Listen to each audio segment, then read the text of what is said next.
بسم اللہ الرحمن الرحیم۔ السلام علیکم۔ حضرت ابو بکر صدیق رضی اللہ تعالی عنہ کے بارے میں علماء نے لکھا ہے کہ آپ نبی کریم صلی اللہ علیہ وسلم کو نبوت ملنے سے پہلے بھی آپ پر ایمان لا چکے تھے، کیونکہ یمن میں ایک بوڑھے عالم سے ان کی جو بات چیت ہوئی تھی اس سے وہ جان چکے تھے کہ آپ صلی اللہ علیہ وآلہ وسلم اللہ کے رسول ہیں، وہی رسول جن کا دنیا کو انتظار ہے۔ حضرت ابو بکر صدیق رضی اللہ تعالی عنہ جب یمن میں اس بوڑھے عالم کے پاس رکے تھے، اس نے کہا تھا، میرا خیال ہے تم حرم کے رہنے والے ہو۔ حضرت ابو بکر صدیق رضی اللہ تعالی عنہ نے فرمایا، ہاں میں حرم کا رہنے والا ہوں۔ اس پر اس نے کہا، میرا خیال ہے تم قریشی ہو۔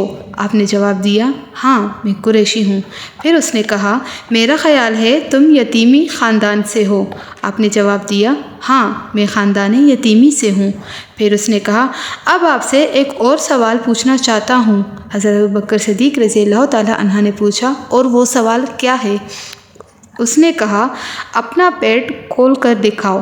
اس پر حضرت ابو بکر صدیق رضی اللہ تعالی عنہ نے فرمایا، یہ میں اس وقت تک نہیں کروں گا جب تک تم اس کی وجہ نہیں بتاؤ گے۔ اس وقت اس نے کہا، میں اپنے سچے اور مضبوط علم کی بنیاد پر یہ خبر پاتا ہوں کہ حرم کے علاقے میں ایک نبی کا ظہور ہونے والا ہے۔ اس کی مدد کرنے والا ایک نوجوان اور پختہ عمر کا آدمی ہوگا۔ وہ مشکلات میں کود جانے والا اور پریشانیوں کو روکنے والا ہوگا۔ اس کا رنگ سفید اور جسم کمزور ہوگا۔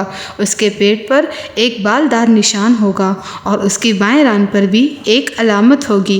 یہ کہنے کے بعد اس نے کہا، اب یہ ضروری نہیں کہ تم مجھے اپنا پیٹ کھول کر دکھاؤ، کیونکہ تم میں باقی تمام علامات موجود ہیں۔ حضرت ابو بکر صدیق رضی اللہ تعالی عنہ کہتے ہیں، جب میں یمن میں اپنے خرید و فروخت کا کام پورا کر چکا، اس سے رخصت ہونے کے لیے تب اس نے کہا، میری طرف سے چند شعر سن لو۔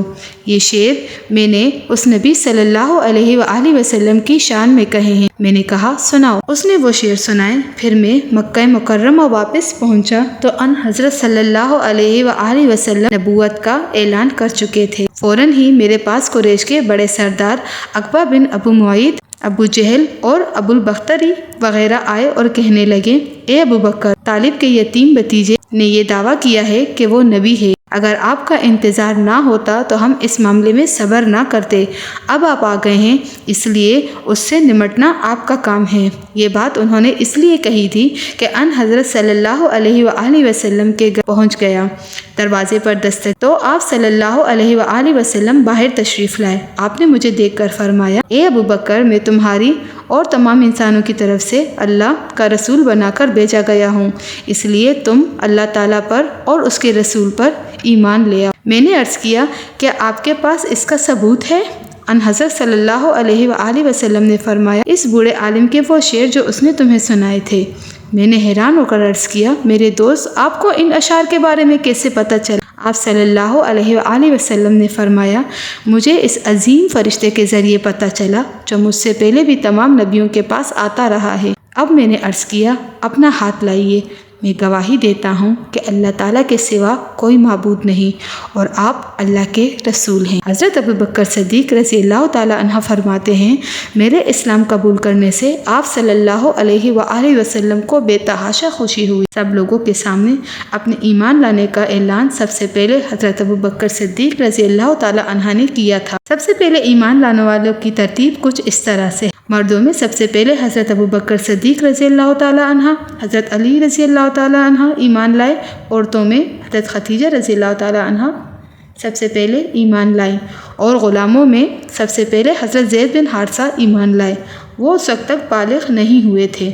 آپ صلی اللہ علیہ وآلہ وسلم اپنے آس پاس کے لوگوں کو اسلام کی دعوت شروع کر چکے تھے۔ اس سلسلے میں جو مشکلات تھیں ان کے سامنے حضرت خدیجہ رضی اللہ تعالیٰ عنہ ڈٹ گئیں، اپنا تن من دھن سب قربان کرنے پر تل گئیں۔ آپ صلی اللہ علیہ وآلہ وسلم کی صاحبزادی حضرت زینب رضی اللہ تعالیٰ عنہ کے شوہر ابو العاص غزوہ بدر میں گرفتار ہوئے۔